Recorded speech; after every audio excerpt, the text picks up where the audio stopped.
Après une tentative de couvre-feu, pour faire reprendre les esprits d'un peuple trop longtemps confiné, qui n'arrive et n'essaye même plus de se contrôler, tandis que le virus repart de plus belle, le gouvernement français, à la suite de nombreux pays dans le monde, annonce fatalement un second confinement qui prendra place le 30 octobre, 2 jours après l'allocution du président de la République française. Le coup est difficile pour ces entreprises qui doivent refermer et ne peuvent télétravailler. Cela est tout aussi difficile de travailler, même si le second confinement est plus allégé, de garder le moral des équipes, dispatchées entre leur domicile et des options de bureau à distance. Même schéma lorsque l'on se retrouve au bureau, quelques jours par semaine, cependant masqué, impossible de déterminer si un sourire ou une émotion désespérée y est camouflé chez les uns et les autres. Durant cette période économique compliquée, la situation de l'entrepreneur et des commerces se sont souvent évoquées, mais il est peu discuté de ces formats d'entreprise qui vivent des relations où l'échange entre le client et la relation intermédiaire, telle que journaliste, est aussi un enjeu pour la survie de son entreprise. Avec Nicolas Kennedy, président d'une agence de relations publiques nommée l'Agence française, nous échangeons sur ce qu'il a entrepris pour dépasser les barrières de la limitation imposée par l'État afin d'à la fois la respecter pour la santé de tous et prendre avantage du confinement dans le but de remettre en avant les essentiels de son métier, trop mis de côté d'année en année. Comment on s'organise lorsqu'on doit représenter des clients, des produits, mais que l'on doit rester chez soi ou à mi-temps au bureau? Le confinement a été une révolution profonde, mais une double révolution. Un, ça nous a obligés à travailler différemment, à être chez soi, donc à créer de la différence, qui est un élément qui est essentiel chez nous, puisqu'effectivement on fait des relations presse, mais aussi on fait beaucoup de stratégies de marque. Donc, on travaille de chez soi, mais ça nous permet aussi, quand on travaille ensemble, de travailler mieux. Ce que ça a imposé, donc, dans cette deuxième révolution, c'est de revenir aux fondamentaux de notre métier. Connaître les gens, prendre du temps avec ces gens. C'est vrai. Quand on se retrouve au bureau ou quand on va faire un portage, ça va être individuel. Donc, qu'est-ce qu'on crée? On recrée à nouveau de la valeur ajoutée. Valeur ajoutée qui avait été malmenée par certaines pratiques où le tout digital devait remplacer le vrai contact physique.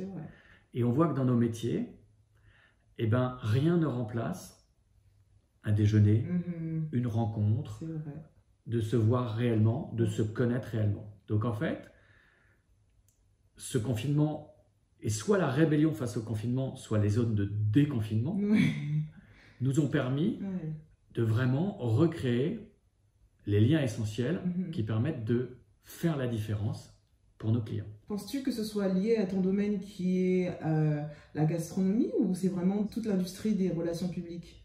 À l'Agence française, on travaille dans le monde de l'hôtellerie qui a été très malmené, dans la gastronomie, mais aussi dans les technologies. Donc, c'est pas du tout lié simplement à ce secteur des relations presse. Tout est en train de changer pour le meilleur. C'est qu'aujourd'hui, on va non pas aller chercher des gens qui peuvent transférer une information basique, passage de plateau comme on appelle, mais vraiment apporter de la valeur ajoutée, de l'intelligence, cibler le propos d'une marque vers un journaliste. Donc c'est travailler plus en profondeur, travailler mieux, réfléchir plus en profondeur. Une agence de relations publiques fonctionne grâce à ses équipes et à leur cohésion. Avec un masque et la distanciation, que fais-tu pour garder non seulement le moral des troupes et une équipe mentalement soudée qui continue à communiquer au-delà de ses clients? La technologie nous aide beaucoup. Grâce à Zoom, on n'a pas besoin de mettre des masques. On a la chance d'avoir des bureaux assez grands, ce qui fait qu'effectivement, on était tous plutôt protégés de la lourdeur d'avoir à porter un masque tout le temps. Donc on a été assez gâtés.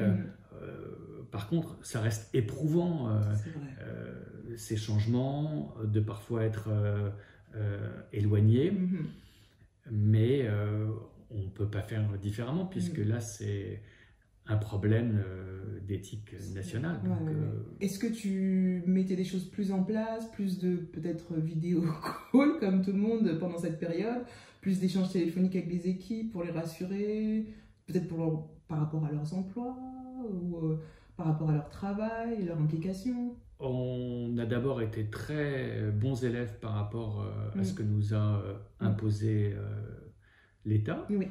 Et après ça, surtout, on a donné le choix à nos collaborateurs. Oui. Donc, c'est-à-dire, tout le monde vit individuellement la problématique liée au Covid et au stress que ça génère.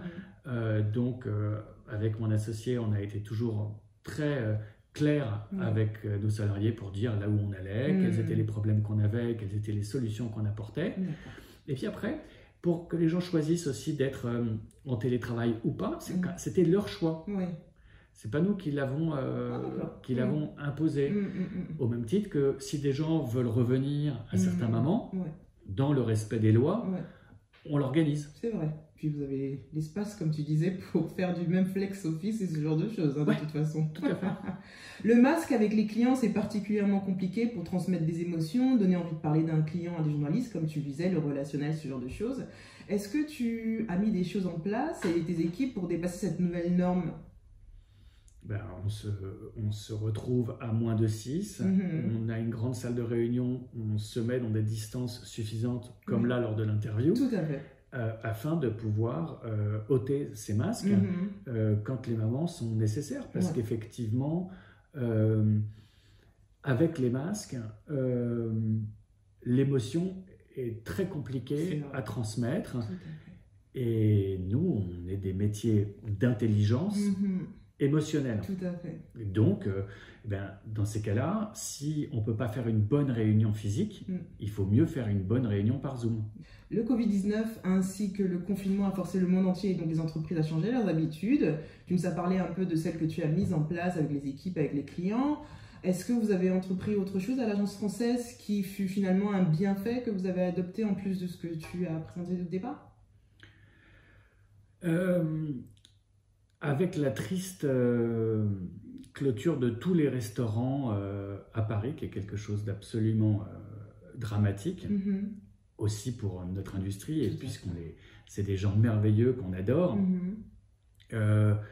nous, on a continué à faire des déjeuners ici à l'agence, chose qu'on a toujours fait depuis le début.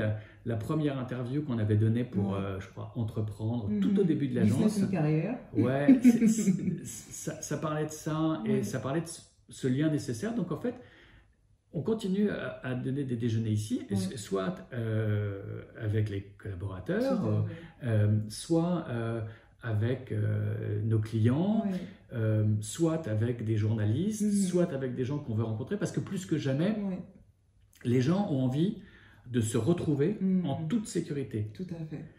Mais le lien social est très important. Donc, on ne fait rien d'autre que ce qu'on fait depuis 15 ans, c'est-à-dire à cultiver l'excellence dans le lien social. Et il se trouve que notre univers, c'est plus le luxe contemporain que la gastronomie. Mais la table, c'est un des plus beaux outils de pouvoir. Tout à fait.